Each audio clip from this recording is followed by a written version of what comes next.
자, 여기 보실래요? 필요 경비하는데 이때 취득 가격을 이런 가격으로 하는데 여기에다가 이런 비용이 있으면 이것도 합쳐요. 그것이 어떤 거냐? 밑에 4번 보실래요? 793페이지 동그라미 4번. 취득에 든 실거래 가격은 당사자 간에 주고받은 가격 외에다가 다음 금액을 더한 거 합한 금액으로 한다. 그래서 기억 유상승계 타인으로부터 매매로 취득했어요. 여러분이 내 아파트를 10억 주고 샀어요.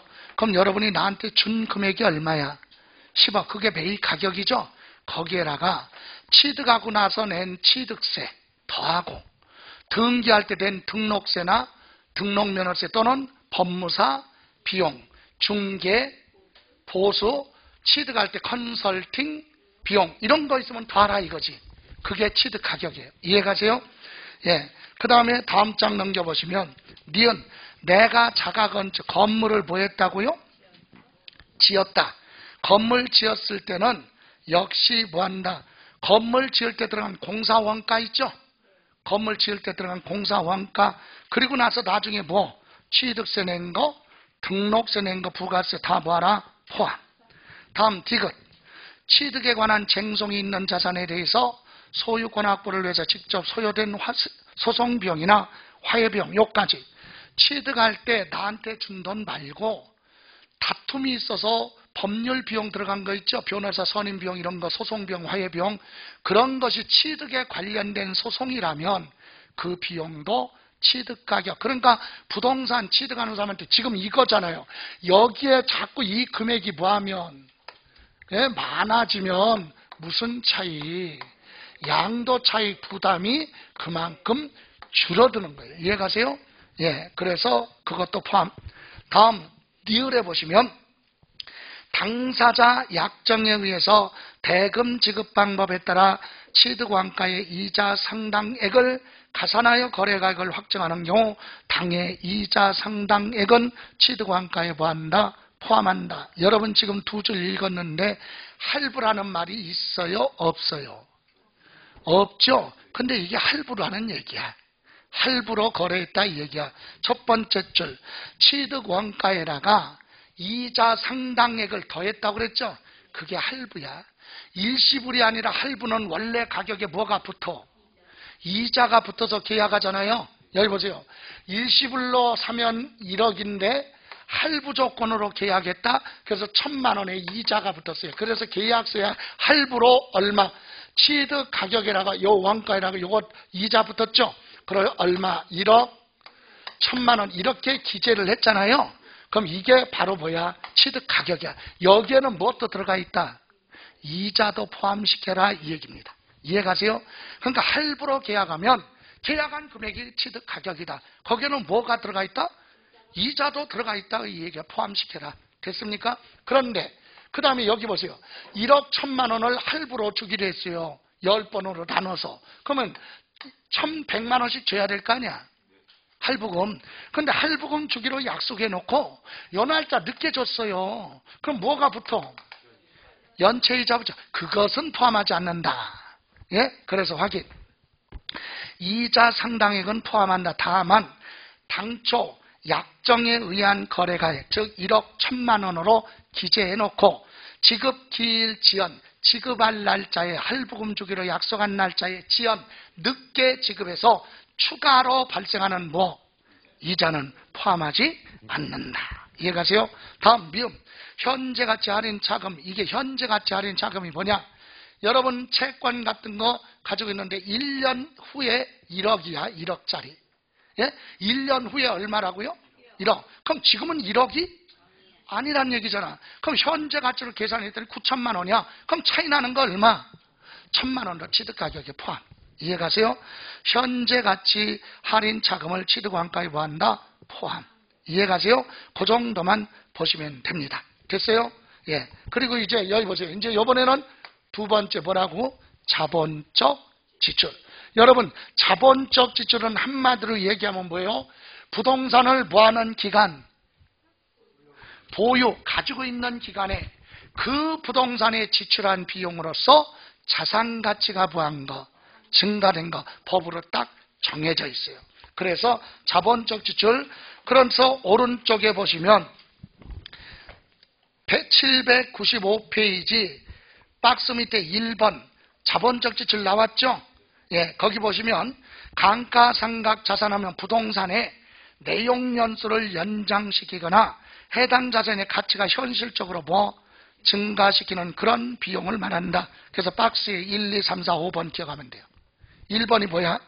본래의 용도를 변경하기 위해서 개조, 뜯어 고치는 비용. 여러분 원래 건축물 관리 대장에 용도가 있을 거 아니야. 여러분 아파트 사서 분양받아서 살다가 한 5년 10년 된 다음에 지겨워 지루해. 그래서 뭐해? 발코니 확장공사잖아. 베란다로 돼 있지 용도가. 예? 그걸 뭘로? 방이나 거실로 바꾸잖아. 그게 용도 변경. 본래는 뭘로 돼 있어? 용도가 베란다로 돼 있잖아. 그런데 뭘로 바꿔? 거실로 또는 방으로. 이렇게 용도가 변경되는 그런 공사 비용. 또는 방 있죠. 방의 벽을, 거실하고 방이 있는데, 예? 거실하고 방이 있는데 이건 방이고 이건 거실이야. 거실. 이게 용도가 이렇게 돼 있죠. 근데 이거 뭐하고? 철거하고 이렇게 왔어. 그럼 거실이 요만큼 거실이 병으로 갔잖아.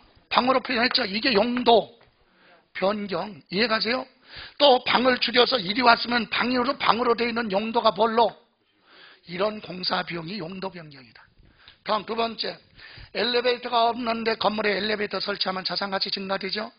그 다음에 냉난방 설치 비용. 여러분 아파트든 단독주택이든 취득해서 오랫동안 가지고 있는데 보일러가 고장났네? 그러면 수리비용 그건 안 돼. 새 보일러 사다가 교체하는 건 돼. 새 보일러 100만 원 주고 사고 설치하는데 10만 원 다 돼. 110만 원. 설치 교체 비용 됐습니까? 수리비용 안 돼요. 피난시설은 국가가 해야 되는데 개인이 피난시설 설치했다 인정돼. 4번 재해로 인해서 건물이 훼손된 거 복구하는 비용. 예를 들어 단독주택 가지고 있는데 지진이 발생해서 그래서 벽이 담장이 무너졌네. 그럼 비용 들어서 다시 수리해야죠. 이거는 수리 비용이지만 천재지변이잖아. 재해 인정해준다. 다음 그 밑에 기타 개량 확장 증설에 대한 비용이에요. 이해를 돕기 위해서 계속합니다. 여러분 자본적 지출에 해당하는 거 아파트 가지고 있다면 발코니 확장 공사, 보일러 뭐한 거, 교체 설치 비용, 그리고 방의 벽을 털어서 늘리거나 줄인 거 그런 비용이죠. 그럼 안 되는 건 뭐야? 도배장판 안 돼. 용도 그런 거 관계없으니까 소모품이잖아. 조명기구를 LED로 고쳤다 인정 안 해. 화장실의 타일을 대리석 비싼 걸로 교체했다고 그래서 화장실이 주방으로 바뀌었나? 그냥 화장실이잖아. 용도가 변하지 않는 건 인정 안 하는 거예요. 이해가세요? 단독주택 옥상에 물탱크가 있는데 없애버리고 옥탑방을 꾸몄네. 용도가 변경됐잖아. 불법 합법 그거 관계 없어요. 세금은. 예? 여러분 불법으로 뭐했어? 방을 꾸몄죠. 그럼 구청에서 강제 이행강제금 부과되죠. 그건 세금하고 관련 없고 세금은 불법이든 합법이든 용도 바꿨으면 그거 인정해준다. 그 비용. 여러분 단독주택의 지하실에 용도가 뭘로 돼 있어? 건축물 관리대장에 보면 보일러실 이런 걸로 돼 있겠지. 그죠? 근데 불법이든 합법이든 방을 꾸몄네? 아니면 주차장을 만들었네? 이거 용도 변경 비용이에요. 그럼 안 되는 게 뭔데? 비용 많이 들어갔는데 여름에 비가 오고 그러니까 방수 작업해서 옥상 벽면에 방수 작업 같은 거 페인트 칠했죠. 이론도 공제 안 해줘. 그거는 자본적 지출이 아니니까. 이해가세요? 그런 비용이다 이거죠. 다음 2번. 양도한 자산 취득 쟁송이 있는 경우 소유권 확보를 해서 직접 소요된 소송비용하고 화해비용. 아니 아까 소송비용 나왔었죠. 취득할 때 소송이 붙었으면 취득에 관련되니까 취득가격이 들어가고 가지고 있을 때 소송비용이 발생했다면 자본적 지출로 가. 결론은 소송비용, 화해비용은 필요경비다. 이렇게 이해하면 되죠? 예. 다음 3번. 공익사업을 위한 토지 등 지등위 보상에 관한 법률에 수용되면서 되는 경우로서 보상금 증액과 관련하여 직접 소요된 소송비용, 화해비용이 있으면 그거 비용으로 인정합니다. 다만 끝에 증액 보상금 한도. 여기 보세요. 법률에 따라 뭐가 돼요? 수용돼서 뭐 받았어요? 보상금 받았죠? 보상금 받은 건 양도 가격이지. 팔은 거니까. 수용도 팔은 거예요. 그래서 보상금 10억 받았다. 그럼 양도 가격 얼마? 10억. 근데 보상금이 너무 적다고 소송을 제기했어. 예? 변호사 사가지고 소송 제기했어요. 근데 보상금 1억 더 받았어. 보상금 얼마? 1억 더 받았어요. 그럼 양도 가격이 얼마로 돼? 11억. 그리고 그거 소송할 때 들어간 비용 있죠? 여기 들어가야 될 거 아니야. 소송 비용. 근데 소송 비용이 8천만 원 들어갔다. 그럼 8천만 원. 근데 소송 비용이 1억 5천만 원 발생했다. 예를 들어. 근데 보상금은 얼마? 그럼 1억만. 보상금보다 더 많이 공제해주면 국가가 손해보잖아. 이해 가세요? 예. 그래서 보상금 한도 내에서만 보상금 더 받은 것도 들어간 비용 공제해주겠다. 다음 4번. 양도한 자산의 용도 변경 또는 거기 뭐라 그랬어요? 용도 변경 개량을 위해서 들어간 비용 그 외에 개발 부담금 5번. 재건축 부담금 있죠? 개발 부담금 수익자 부담금 부담한 거. 그런데 이것도 두 번째 줄 양도자에게 사실상 배분될 개발 부담금 상당액을 말한다. 그랬죠? 이게 무슨 말이냐? 다음 장 넘겨보세요. 같이 설명할게요. 6번 재건축 환수에 관한 법률에 부담한 재건축 부담금. 이것도 여기 보세요. 아버지가 주택을 가지고 있는데 재개발 재건축을 한대. 그러면 아파트 받으니까 자산가치 증가되니까 뭐 개발 부담금을 부과받죠. 그래서 몇 억을 개발 부담금. 강남 같은 경우는 뭐 환수에 관한 법률에 따라서 개발 부담금 같은 거 뭐 몇 억씩 주잖아요. 예, 사업 시행자한테 줬어요. 그럼 5억을 줬다고 합시다. 그거 나중에 팔 때 여기로 들어가 비용. 그러면 매매 차익 줄여줘요. 이해가세요? 근데 문제는 아버지가 팔아야 되겠지. 아버지가 부담했으니까. 근데 아버지가 부동산을 안 팔고 아들한테 뭐 했어? 증여. 그럼 아들이 뭐 받았어? 증여 받았어요. 그리고 아들이 뭐 할 때? 팔 때. 아들이 부담한 거 아니죠? 개발 부담금? 그건 공제 안 해준다. 이해가세요? 예, 팔 때 당시 그 부동산 소유자가 부담한 것만. 됐어요? 예. 다음, 다른 건 별도로 없습니다. 그 정도만 보시면 되고요. 다음, 이제 796쪽에 보시면 방가로 4번 양도 직접 비용 그랬죠? 이건 뭐야? 양도하는데 직접적으로 발생한 비용, 간접 비용은 안 돼요. 여러분, 양도의 간접 비용이 뭐야? 부동산을 팔려고 하는데 매매가 안 돼서 광고를 냈다. 광고비 이런 게 간접 비용이야. 부동산을 사는 사람이 살 것도 같고 안 살 것도 같고 그래서 꼬드기를 하고 접대 비용 들어갔다. 그런 건 안 된다 이게. 그럼 직접 들어간 비용이 뭐냐? 거기 보시면 박스 안에 증권거래에서 납부한 거 있죠. 그건 주식 팔 때 계산한 거. 부동산하고 거리가 멀죠. 예, 그럼 2번. 1번 보지 말고 2번. 여러분, 부동산을 뭐 하려면? 팔으려면 계약서 매매계약 체결해야죠. 그건 주로 특별한 게 없으면 공인 중개사 사무실에서 수수료 주고 작성하잖아요. 그런데 유치권, 질권 아주 법률적으로 얽히고 설킨 그런 부동산을 사고 팔 때는 변호사 사무실 가서 자문 받으면서 계약해야 될 거 아니야. 그럼 자문료 줘야 되겠죠. 그런 비용을 계약서 작성 비용. 이해가세요? 또는 부동산을 팔았으니까 뭐 해야 돼? 양도소득세 신고해야죠. 근데 양도소득세, 소득세는 본인이 계산해서 신고하는 거야. 근데 내가 계산할 줄 모르니까 대리인, 세무사한테 맡겼다. 기장료 줘야 되겠죠. 그런 비용. 부동산을 팔았는데 공증 썼다. 그럼 공증비용. 수입인지 붙인 인지대 이런 것도 비용 다 인정해 주겠다. 양도에 직접적으로 관련된 거니까. 또 여러분 주택을 사려면 채권을 사죠. 기금 마련하기 위해서 채권을 먼저 사잖아요. 채권을 산단 말이에요. 주택 사려면. 예, 그러면 채권 사니까 돈이 없잖아. 잔금 줄 돈이. 그래서 채권을 사면 서민은 어떻게? 대다수 중간에 팔죠. 사서 그냥 팔잖아. 전문 용어로 깡을 한다고 그러잖아. 깡. 채권을 만기가 기다릴 수 없으니까 돈이 필요하니까 만기까지 이자 빼고 나머지 받는 게 매각이죠. 그래서 손해본 거 있으면 그것도 인정해 주겠다.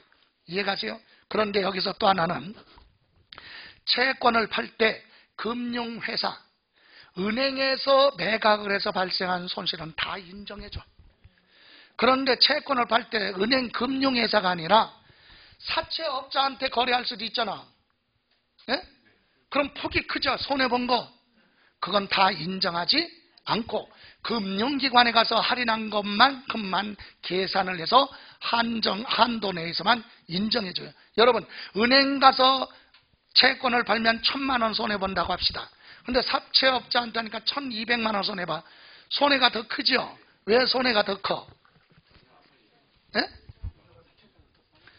불편하니까. 편리한 건 아픔이 있는 거예요. 은행 가야지 자기가. 예? 찾아가고 그러니까 발품 팔았잖아.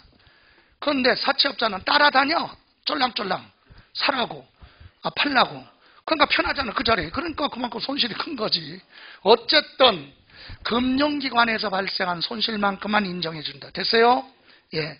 다음 그 다음에 또 4번 박스 안에 보시면 매매계약을 체결했으니까 그 팔은 부동산은 매수자한테 넘겨줘야죠. 인도하기 위해서 들어가는 명도 비용이 발생했다면 그런 비용도 박스 안에 있잖아요. 그것도 필요경비로 인정을 해주겠다. 됐습니까? 자, 여기서 이제 중요한 게 있어요. 다시 되돌아가서 794페이지 자본적 지출이 있었죠. 자본적 지출에 이와 같은 지출에 관한 794페이지 맨 밑에 증빙서류를 수치부하라. 보관하거나 실제로 지출한 사실이 금융거래 증명서류에 의해서 뭐를 하라? 확인이 되라. 그 어떤 서류로 확인해야 되느냐? 오른쪽 맨 위에 참고로 보면 전자계산서 받거나, 그죠? 또는 세금계산서를 정상적으로 받았거나, 신용카드 매출전표를 가지고 있거나, 자동 발급기에서 나오는 현금 영수증을 받았거나, 이게 영수증이에요. 그리고 금융거래에 있다는 사실을 확인하라. 이 얘기는 무통장 입금을 했거나 계좌 이체한 거 있죠. 이런 걸로 입증이 되면 인정해주고, 입증 안 되면 그건 공제받을 수 없다. 똑같은 내용이 796쪽에 보시면 양도 비용에도 나옵니다. 양도 비용에도 방가로 4번 지출에 관한 증명서류를 수치 보관하거나 실제로 지출한 사실이 금융거래 증명서류에 의해서 뭐가 되라? 확인이 됐을 때 인정해준다. 됐습니까? 예, 여기까지. 이렇게 해서 우리 여기 실거래 가격에 의한 양도차익 필요경비에 대해서 알아봤습니다. 다음 여러분 쭉 넘어가서 이번에는 요거 여기 보세요. 이렇게 해서 지금 무슨 차익 나왔어요? 양도 차익 나왔어요. 그러면 이제 시험에서 많이 물어보는 내용이 여기서 뭘 빼라? 장기 보유 특별 공제, 장기 보유 특별 공제를 해서 나오는 것이 양도 뭐예요? 소득 금액이다. 소득하고 소득 금액 틀려요. 자, 양도 소득 금액인데 우선 여기 보세요. 양도 장기 보유 특별 공제 들어가기 전에 이 부분에 대해서 잠깐 볼게요. 필요 경비 노트 한번 확인하고 갑니다.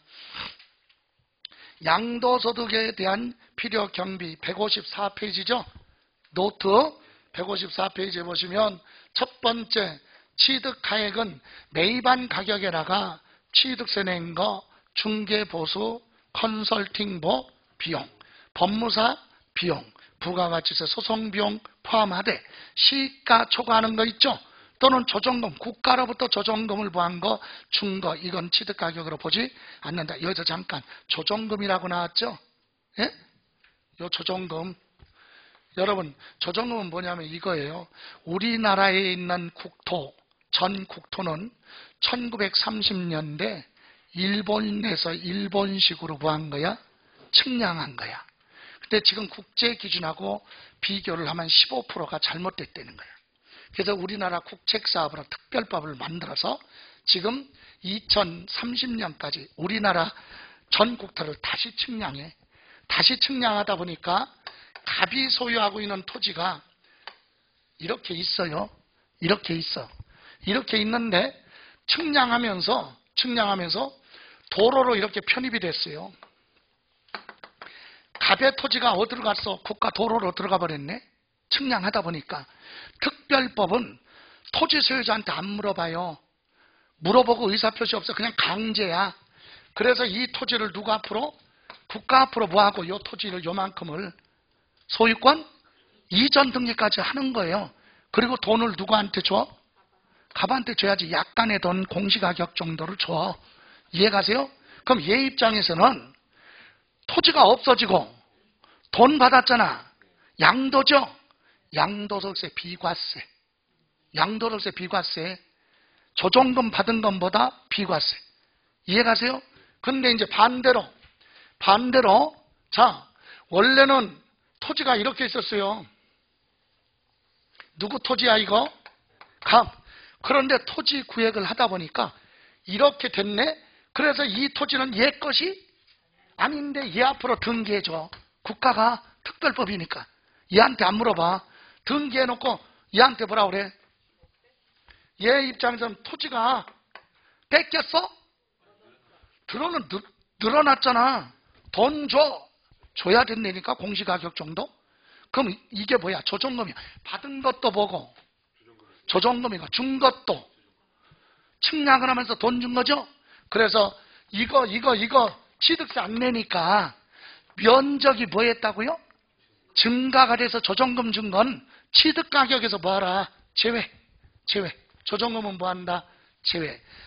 예? 조정금 받은 건 양도소득세 비과세.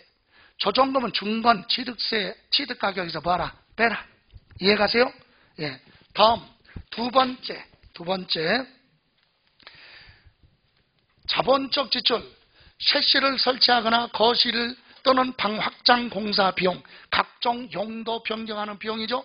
엘리베이터 설치 비용, 냉난방 시설 교체, 피난 시설 또는 소송 비용 이런 거, 또는 뭐 장애물 철거 비용. 여기 보세요. 이렇게 농사 짓고 있는 농지가 있어요. 근데 여기서 송전탑이나 방송 중계탑이 사용하지 않는 흉물스러운 게 여기에 딱 있어. 이렇게 있으니까 불편하죠. 그래서 이것을 철거를 했네. 비용을 들어서 이거 철거하는 대신 토지 가격은 높아지겠죠. 예, 이런 장애물 철거 비용도 자본적 지출로 인정해 주겠다. 이해가십니까? 그리고 각종 개발 부담금이나 재건축 부담금 부과한 거, 그리고 양도 비용은 양도에 직접적으로 관련된 비용이죠. 계약서 작성 비용, 신고서, 공증 비용, 인지대 중개 수수료, 매각 차선, 명도 비용 이겁니다. 여기서 잠깐. 여러분 공인중개사한테 부동산을 팔면서 중개하면서 수수료 줘야죠. 중개보수. 근데 협정 수수료가 1,000만 원이야. 예를 들어서. 예? 협정 수수료가 얼마?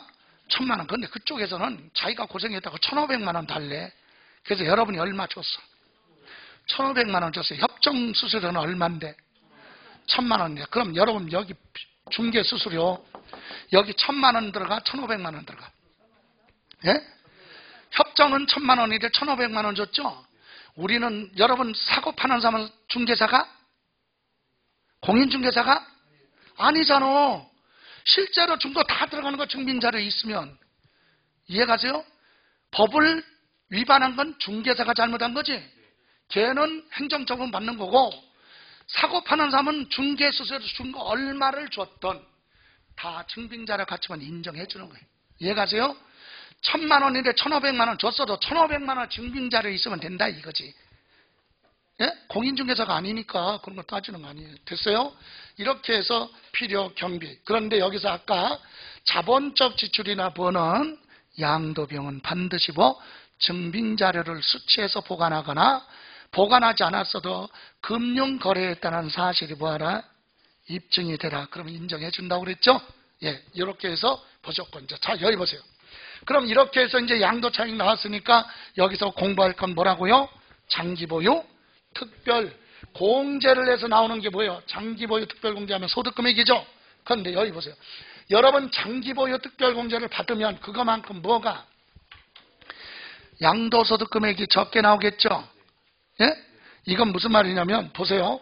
갑이라는 사람은요. 부동산을 취득해서 1년 가지고 있다가 1억에 사서 5억에 팔았다. 매매 차이. 을이라는 사람은 부동산을 취득해서 10년 가지고 있다가 팔았어요. 1억에 사서 만약에 10억에 팔았다. 자, 보편적으로 누가 매매 차익이 더 많이 나와요? 기본적으로 을이 많이 나오지. 왜? 기간이 기니까. 이해가세요? 그럼 을은 이 부동산 1억에 사서 10억에 팔면 매매 차익 얼마 빼면 이 9억은 얘가 노력해서 생긴 거야? 아니에요. 부동산 사놓고 아무 생각 없이 그냥 있었는데 물가가 어떻게 됐어? 올라가서 생긴 이익이야. 얘가 노력한 거 아니라니까? 그런데 물가가 10년 동안 올라간 거에 대해서 다 세금 내라 그러면 불합리하죠? 그래서 부동산을 투기하지 않고 3년 이상 가지고 있다 팔면 투기를 안 봐. 3년 이상 오랫동안 가지고 있다 팔면 가지고 있는 기간에 물가가 뭐한 거, 올라간 거 연 2% 정도 봐주겠다 이거지. 물가 상승률을 연 2% 정도만큼은 양도 차익을 줄여주겠다. 세금 부담을 줄여주겠다. 그러니까 투기하지 말고 오랫동안 가지고 있어도 이렇게 공제 혜택을 줄 테니까 투기하지 말아라 이 얘기예요. 그래서 장기 보유 특별공제는 제목에 나왔잖아. 장기 몇 년? 3년. 3년 이상. 그럼 여기서 이제 물어보는 게 어떤 거 팔았을 때 공제해 주느냐, 몇 년 가지고 있다 팔아야 공제해 주느냐. 그럼 공제 안 해주는 것도 있을 거 아니야. 그리고 공제는 어떻게 하느냐. 이렇게 네 가지야. 그러면 교재해 보세요. 장기보유 특별공제의 그냥 읽고는 갈게요. 장기보유 특별공제는 물적 공제로서 부동산을 장기간 보유함으로써 형성된 무슨 이익? 보유 이익을 양도 시점에서 일시에 부과한다면 단기간에 가지고 있는 사람에 비해서 양도소득이 상대적으로 크다. 따라서 과중한 세부담으로 인한 부동산 시장이 동결되는 걸 방지하고 부동산 공급을 위해서 장기 보유자에게 보유기간별에 따른 물가 상승률을 감안을 해서 세금 부담을 줄여주는 제도죠. 그럼 이제 구체적으로 양가로 2번 806페이지 장기 보유 특별공제는 몇 년 이상 보유? 3년 이상이에요. 그리고 우리나라에 있는 무엇을? 토지, 건물, 조합원, 입주권 요 세 가지. 토지 건물 하니까 부동산이죠. 어떤 분은 토지 건물 하니까 주택은요, 상가는요 이렇게 물어보면 안 되지. 주택이나 상가도 다 부동산이잖아. 그죠? 그러니까 부동산 말고는 뭐? 조합원, 입주권. 그런데 가로 안에 뭐라고 그랬어요? 조합원으로부터 취득한 건 제외, 전매로 하는 건 안 된다 이거지. 원래부터 조합원이 아니라 다른 조합원이 가지고 있던 입주권을 내가 그 사람한테 사가지고 파는 건 투기잖아. 그건 안 해줘요. 이해가세요? 전매는 안 해요. 자, 이렇게 해서 뭐라고 해? 3년 이상 보유한 토지 건물 조합원 입주권 요거만 공제해 준다. 그럼 이때 보유기간이 몇 년? 3년. 이때 보유기간 계산은 박스에 1번 그 재산 취득에서부터 뭐 할 때까지? 양도할 때까지 가지고 있었던 기간이죠. 사고 파는 건 양도로서 뭐죠? 대금을 뭐한 날? 청산한 날. 그죠? 예, 날짜 계산. 또 하나 2번 기억해야 돼. 1번하고 2번. 2번은 아까 부모 자식 간에 증여받고 몇 년 안에 파는 거. 그걸 증여재산 2월과세라고도 한다고 그랬죠. 예, 이런 경우는 증여한 배우자 직계조밀속에 취득한 날부터 보유기간을 계산한다. 소급해서. 다시 말하면 남편이 부동산 취득해서 10년 가지고 있다가 부인한테 증여했어. 몇 년 가지고 있다가? 10년 가지고 있다 부인한테 증여했어요. 그럼 부인이 증여받고 3년 있다 팔았다. 3년 가지고 있다 팔았죠? 그럼 13년이야 보유기간. 이해가세요? 증여한 사람의 취득한 날부터 계산하라 이거야. 그거 기억해야 돼요. 두 가지. 다음 이제 밑에 3번 장기 보유 이렇게 3년 이상 가지고 있다 팔아도 장기 보유 특별공제 안 해주는 거 있어요. 1번 미등기 양도자산. 여러분 미등기 양도자산은 부동산 얘기하는 거예요. 등기 대상 자산하면 부동산이야. 부동산을 취득해놓고 자기 앞으로 뭐하고? 등기를 하고 팔아야지. 등기 안 하고 파는 건 세금을 조금 내겠다 그게 아니라 한 푼도 안 내겠다, 포탈하겠다 그런 뜻이에요. 그런 걸로 보고 세법에서는 불이익을 줘. 제일 높은 세율을 적용한단 말이에요. 그래서 미등기는 공제 안 해줘. 두 번째, 법령이 정하는 조정지역에 있는 주택으로서 대통령령으로 정하는 1세대 무슨 주택, 2주택에 해당하는 주택 공제받을 수 없다. 이거 서울, 경기, 인천은 거의 다가 조정지역이죠. 예? 조정지역에 주택을 2개 가지고 있다 팔면 공제 안 해준다. 그런 뜻이 아니라 그것도 맞는 얘기인데 여기 보세요. 강원도는 조정지역이 아니야. 그죠? 분당은 조정지역이죠. 그럼 여러분이 분당에도 주택이 있고 강원도에도 있어요. 주택 몇 개야? 2개 가지고 있다 강원도 거 먼저 팔면 공제해줘. 강원도 거 조정지역이 아니잖아.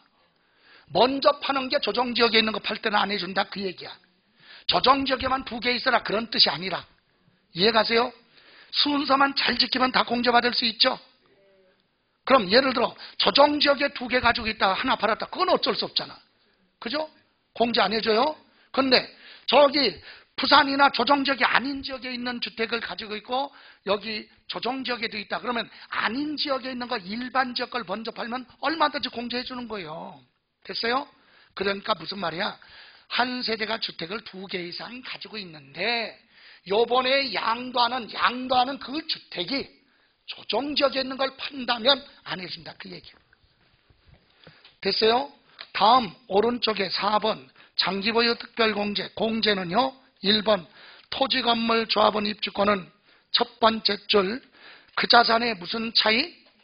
양도 차익에 네 번째 줄 보유기간별 공제율을 곱하여 계산한 금액으로 한다. 무슨 차이? 예? 양도 차익이죠. 예? 장기보유 특별공제는 그 자산에 무슨 차익이 나오면 양도 차익이 나오면 여기에다가 곱하기 공제율이에요. 공제율을 곱하면 공제 금액이 나오는데 이때 공제율은 보유기간에 따라 틀린 거예요. 그런데 이 보유기간 공제율은 2가지가 있다. 첫 번째 토지, 건물, 조합원 입주권은 요거는 1년에 몇 프로? 2%씩 공제해 주는 거야. 1년에 몇 프로? 그런데 여러분 장기보유 특별공제는 몇 년 보유? 3년부터 해주잖아 기본이. 3년이면 2, 3은 6%잖아. 1년에 2%씩이니까 2년은 안 돼. 3년 가지고 있을 때부터니까 2, 3은 6. 5년이면 10%. 10년이면 15년이면 간단하잖아요. 1년 차이가 2%씩이니까 곱하기 2 하면 돼. 그래서 최고가 몇 프로? 30%. 그러니까 3년부터 최고가 15년. 그럼 15년 가지고 있다 파나 20년 가지고 있다 파나 똑같아. 몇 년이면 15년 이상이면 그냥 몇 프로 최고가 30%. 40년이라고 그러면 30%. 이해가세요? 15년부터는 똑같다 이거지. 됐어요? 그런데 두 번째 특별한 경우가 있어요. 거기 보시면 다음 장에 보시면 다음 장이 아니라 맞나요? 다음 장에 보시면 1세대 뭐 1주택이라고 나와 있죠. 네. 자, 1세대 1주택 여기 보세요. 1세대 1주택 이거 자꾸 기본이 정리가 안 되어 있으면 헷갈리는 거지. 여러분 한 가족의 이름으로 주택 몇 개 하나 가지고 있다 몇 년 채워서 2년 가지고 있다 팔면 세금 내지 마. 비과세야.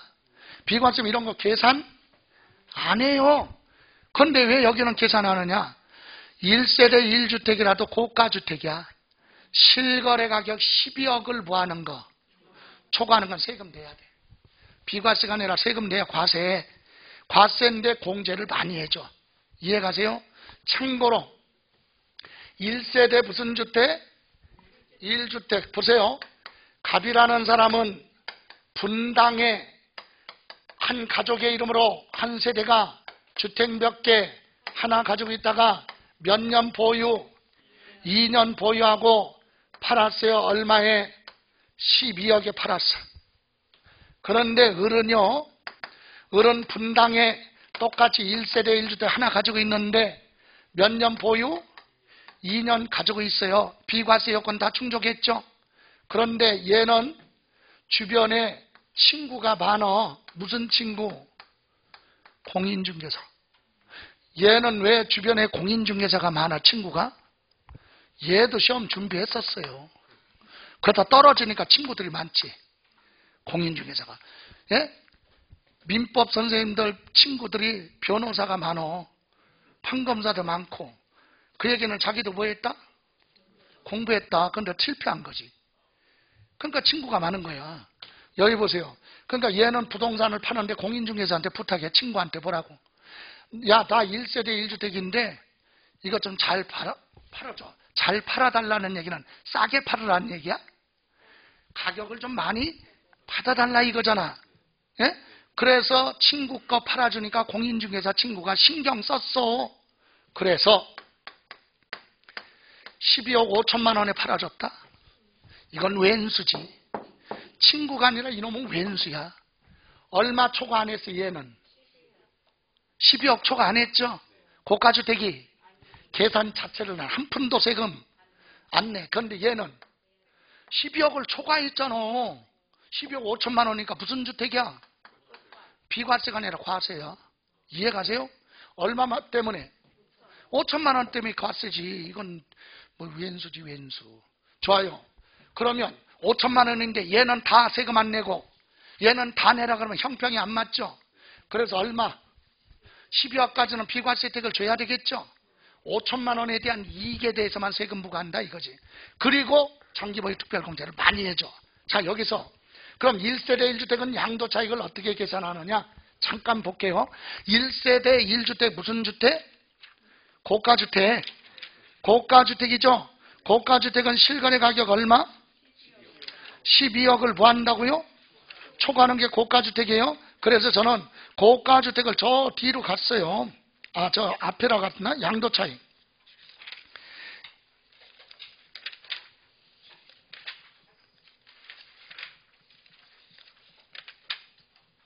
앞에라 놨을 건데. 예. 저 803페이지. 803페이지 맨 위에 보면 1번 고가주택 나왔죠? 양도차익 계산하고 장기보유 특별공제. 여기 보세요. 그거 보고 이거예요. 자, 옛날에 실제로 취득한 가격은 10억이야. 얼마? 10억. 그런데 요번에 양도 가액은 얼마냐? 얼마냐? 만약에 14억이다. 얼마? 14억. 그리고 1세대 무슨 주택? 1주택. 몇 년 보유? 이거 원래 비과세 요건 다 갖췄죠? 원래는 고가주택이 아니면 세금 안 내. 그런데 12억을 뭐하니까? 초과하니까 세금 내야 되겠죠? 자, 그러면 양도가액 얼마? 14억. 취득가격은 10억. 원래대로 계산하면 매매차익 4억. 이거 다 세금 내라 그러면 안 되잖아. 고가주택이니까. 1세대 1주택이죠? 그럼 요거는 4억은 얼마에 팔았을 때 생긴 이익이죠? 얼마에 팔았을 때 생긴 이익이야 지금? 14억에 팔았을 때 생긴 이익이잖아 4억이. 그럼 14억에서 기본 12억은 비과세 혜택을 줘야죠. 초과 안 했으면. 그럼 12억을 빼. 그러면 초과하는 거 얼마? 2억. 2억에 대한 양도차익이 얼마냐 이거예요. 이게 고가주택의 양도차익. 고가주택은 이거 다 하는 게 아니라 이거는 14억에 팔았을 때 생긴 이익이죠. 팔은 금액에서 12억을 빼. 그러면 14이니까 약분하면 7분의 1이네. 계산해도 꼭 이렇게 했을까? 딱 안 떨어지게. 예? 그럼 이거 나누면 어떻게 돼? 5, 7이 35. 그죠? 5천, 5, 7이 35 남았죠? 7, 7이 49, 뭐 5천 이렇게 나올 거 아니야. 5천 얼마. 이걸 뭘로 본다? 고가주택의 양도차익이다. 이해가세요? 그럼 여기에다가 장기보유 특별공제를 해주는 거예요. 이 금액에 하는 게 아니라. 그래서 여기 보세요. 1세대 1주택은 양도차익이 나오면 여기 보세요. 보유기간 가지고 있는 기간 있죠? 1년에 몇 프로? 4%. 주민등록도고 사는 거 무슨 기간? 거주기간. 거주는 주민등록도 실제로 사는 거 연 몇 프로? 4%. 이거 따로따로 계산해. 그래서 두 개 동시에 다 갖췄으면 몇 프로 최소? 8%부터 최고 80%까지 공제받을 수 있다. 그런데 여기서 기본이 몇 년? 2년 거주는 해야 돼. 3년 거주 안 해도 기본 몇 년? 그러면 보세요. 거주기간 몇 년? 2년이면 몇 프로? 8%. 3년 보유는 3, 4, 12. 그러면 더하면 최소 몇 프로부터? 20%부터 최고 80%까지. 이해가세요? 그러니까 1세대 1주택은 이렇게 공제를 해준다. 됐어요? 좀 이따 확인할 거예요. 그러면 됐어요? 예, 다시 되돌아갑니다.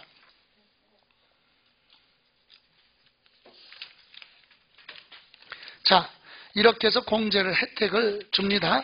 그리고 또 하나 808페이지 이제 양가로 몇 번? 5번. 양가로 몇 번? 5번. 808쪽. 여러분 808쪽 지금 1세대 무슨 주택? 1주택 나왔죠? 위에 보세요. 대통령령이 정하는 1세대 1주택에 해당하는 경우 이 얘기는 고가주택이에요. 실거래 가격 12억을 부하는 거, 초과하는 거. 이 자산은 양도차익에 다음 표에 따른 보유기간 및 거주기간별 공제율을 곱하여 계산한 금액으로 한다. 다만 보유기간 중에 기본 몇 년? 2년은 거주 살아야 돼. 그래야 공제 혜택을 준다. 그래서 거기 표 보세요. 왼쪽은 보유기간, 오른쪽 칸에는 거주기간이라고 나왔죠? 따로따로 1년에 몇 프로씩? 4%씩 계산할 수 있어야 돼. 자, 3년 보유했어요. 몇 프로죠? 4%니까 3, 4. 근데 2년 살았어. 몇 프로죠? 2년 살았어요. 거주 8%. 두 개 합치면 20%부터 시작한다. 이해가세요? 그럼 3년 보유했어요. 12%죠? 3년 살았어. 12% 합쳐서 24%. 이해가세요? 5년 가지고 있었다. 5, 4, 20. 3년 살았다. 3, 4, 12 합치면 32%. 이해가십니까? 10년 가지고 있었다. 몇 프로? 40%. 5년 살았다. 20. 합치면 60% 공제해준다. 10년 보유했다. 몇 프로? 40%. 10년 살았다. 40%. 합의. 최고가 80%까지 공제해준다. 이해가세요? 근데 이건 1세대 1주택이죠? 그럼 1세대 1주택 말고는 무조건 거주기간 필요 없어. 몇 년? 2년? 2%죠. 보유기간이. 보유기간에 따라 2%씩만 공제해주는 거고 1세대 1주택은 보유기간 따로 거주기간 따로 두 개 합쳐서 공제해준다. 그럼 양가로 5번. 비거주자 장기보유 특별공제는 비거주자 외국인이죠. 외국인도 우리나라 주택을 가지고 있다 팔아도 공제해줘요. 다만 6에서 몇 프로? 30% 공제해줘. 여러분 대한민국 국민을 뭐라고 그래? 거주자. 예? 대한민국 국민이 뭐라고요? 거주자. 여러분이 거주자죠? 그럼 여기 연습 여기 보세요. 여러분이 미국에 주택 10개 있어. 몇 개 있어요? 미국에? 우리나라 주택 하나도. 그럼 불쌍한 무주택자야. 1세대, 2주택, 3주택은 우리나라 안에 주택만 가지고 따지는 거야. 외국은 필요 없고. 이해가세요? 그리고 대한민국 국민한테만 혜택을 주는 거야. 거주자일 때만 1세대라는 말을 붙여요. 아니 아프리카에 살고 있는 부시맨도 우리 가족이야? 아니라니까. 1세대 1주택 그런 거 없어요. 외국인은. 외국인이 우리나라 주택 하나 가지고 있다. 그냥 주택 하나지 1세대란 말을 안 붙인다니까. 그러니까 비거주자는 우리나라 주택을 가지고 있다 팔아도 20%부터 80% 그거 적용하는 게 아니라 6에서 몇 프로? 30% 그것만 해준다. 이거 비거주자는. 이해가세요? 예? 외국인한테는 1세대란 말을 안 붙여. 아무리 시대가 바뀌어서 위아더 월이라고 그래서 외국 사람도 가족인가? 아니라니까. 그 혜택 안 줘. 됐어요? 다음 6번. 같은 연도에 여러 차례 반복해서 팔아도 공제해줘요. 예? 요것만 충족했으면 됐죠? 예, 요까지만 보시면 됩니다. 자, 그럼 여기까지 양도, 자, 장기 보유 특별 공제에 대해서 보죠. 자, 정리하면, 자, 장기 보유 특별 공제는 어떻게 계산한다고요? 무슨 차익? 양도 차익이 나오면 장기 보유 특별 공제를 해야 나오는 거죠. 노트 몇 쪽? 노트 몇 쪽? 다음 장 있잖아요. 노트에는 저 159페이지 159 있어요. 자, 양도 차익에서 장기 보유 특별 공제를 해주면 양도 소득 금액이죠. 그럼 여기서 이제 알아야 될 게 뭐야? 장기 보유 특별 공제를 보면 이거죠. 장기 보유 특별 공제는 첫 번째, 우리나라에 있는 자산을 몇 년? 3년 이상 가지고 있다 팔아야 공제해 주는 거죠. 기본 장기하면 3년이에요. 그럼 3년 있다 가지고 있다 팔아도 다 해주는 건 아니야. 세 가지만. 토지, 건물, 조합원 입주권. 근데 조합원 입주권은 전매는 안 돼. 예? 조합원한테 사서 파는 게 전매죠. 원래 조합원한테만 혜택을 준다. 그리고 이렇게 가지고 있다 팔면 공제해 주는데, 다만 3년 보유하고 양도해도 공제 안 해주는 거 두 가지가 있다. 뭐? 미등기 자산은 안 해줘. 등기 안 하고 파는 거. 또 하나는 조정 대상 지역의 몇 주택? 2주택에 해당하는 주택을 파는 거. 요번에 양도하는 주택이 2주택에 해당한다. 근데 그게 어디 있다? 조정지역이다. 그거는 공제 안 해준다. 이해가세요? 그리고 공제는 양도 차익이 나면 거기랑 곱하기 뭐? 공제율. 근데 공제율이 두 가지죠. 일반 부동산하고 1세대, 1주택. 그럼 일반 부동산은 6에서 몇 프로예요? 3%. 3년이니까 6%죠? 최고 15년이면 30%. 이건 1년에 몇 프로씩? 2%씩 공제해 주는 거. 그죠? 근데 문제는 1세대 무슨 주택? 1주택은 최소 몇 프로부터? 20%부터 최고는 80%까지 해주는데 기본은 몇 년 살아야 돼? 2년 거주해야 돼. 여기 보세요. 만약에 2년 거주 안 했다 그럼 기억으로 가. 6에서 몇 프로? 고가주택은 반드시 몇 년 살아야 돼? 2년. 이해가세요? 2년 거주하고 10년 가지고 있었다? 그럼 기억으로 가. 30%만 공제해준다 이거지. 10년이면 20%. 이해가세요? 1세대 1주택은 반드시 몇 년은 채워라. 기본 2년은 거주해야 된다. 그래서 보유기간하고 거주기간 합쳐서 공제 혜택을 준다. 이 얘기입니다. 이해가세요? 그래서 여기 6번 여기 1주택을 몇 년? 2년 거주 안 했으면 6에서 몇 프로? 30% 공제해 준다. 거주 안 했으면. 이해가십니까? 자, 그러면 여기서 보유기간 몇 년? 아니 3년 이상 가지고 있다 팔아야 장기 보유 특별 공제해 주죠. 이때 3년 보유기간 계산은 취득에서부터 뭐 할 때까지? 양도할 때까지가 보유기간이라고 그랬죠. 그런데 요거 2번은 기억해야지. 증여재산 뭐? 2월과세. 부모 자식 간에 뭐 받고? 증여받고. 부부 간에 증여받고 몇 년? 5년 안에 파는 건 증여한 사람의 뭐 한 날부터? 취득한 날부터 계산한다. 그거 이해가십니까? 잠깐 순서 바꿔서 여기까지 해서 장기보유 특별공제죠? 근데 이제 연습해 봐야 돼. 연습. 그 다음 장 넘겨보시면 장기보유 특별공제. 자, 일반 부동산 보세요. 일반 부동산이죠. 1년에 몇 프로씩?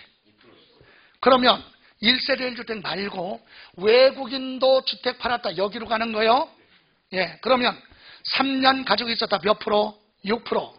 10년이면 2%씩이니까 20%. 15년이면 30%. 30년도 30%. 최고가 30%예요. 자, 그러면 이번에는 뭐? 1주택은 고가주택이죠. 거주기간, 보유기간 합쳐서 계산하는 거예요. 근데 기본은 몇 년 거주하라? 2년 거주. 이제 연습해 봅니다. 자, 3년을 가지고 있었다. 4%씩이니까 3, 4, 12. 근데 몇 년 살았어? 2년 거주했다. 몇 프로? 8%. 합쳐서 최소가 20%야. 그죠? 자, 이제 보세요. 5년 가지고 있었다. 5, 4, 20. 3년 살았다. 12. 그죠? 합치면 32%. 됐어요? 7년 가지고 있었다. 7, 4, 28. 5년 살았다. 20. 합치면 48. 이렇게. 됐어요? 그러면 10년 가지고 있었다. 40%죠? 10년 살았다. 40%. 됐어요? 합치면 마지막으로 하나. 5년 가지고 있었다. 20%. 6년 살았다. 합치면 있을 수가 없다. 보유가 몇 년이야? 사는 건 5년밖에 안 되는데 6년 살 수가 없잖아. 그랬더니 아니 그 주택에 살기 전에 원래 그냥 전세로 살다가 그거 살 수도 있잖아요. 자기 앞으로 취득해 놓고 사는 걸 얘기하는 거예요. 그러니까 거주기간이 더 길 수는 없지. 이해가세요? 예, 그래서 그래서 여기 밑에 보시면 자, 1주택자의 경우 보유기간 12% 3년이니까 그죠? 그리고 거주기간이 몇 년이면 2년이면 8%죠. 두 개 합쳐서 최소가 얼마야? 20%부터 공제한다. 그죠? 또 하나. 비거주자 있죠? 외국인이 우리나라 부동산 팔았죠. 주택이든 뭐든 여기로 가는 거예요. 여기. 비거주자. 외국인이 주택 하나 가지고 있다고 이리 오는 거 아니에요? 외국인한테 비거주자는 1세대 그런 걸 안 붙여. 예, 그래서 요거 6에서 몇 프로? 30%를 적용한다. 그리고 장기보유 특별공제는 같은 연도에 여러 차례 팔아도 팔을 때마다 등기하고 3년 이상 채웠으면 횟수에 관계 없이 공제받을 수 있다. 됐습니까? 예, 이제 마지막으로 하나 보죠. 벌써 시간 됐나?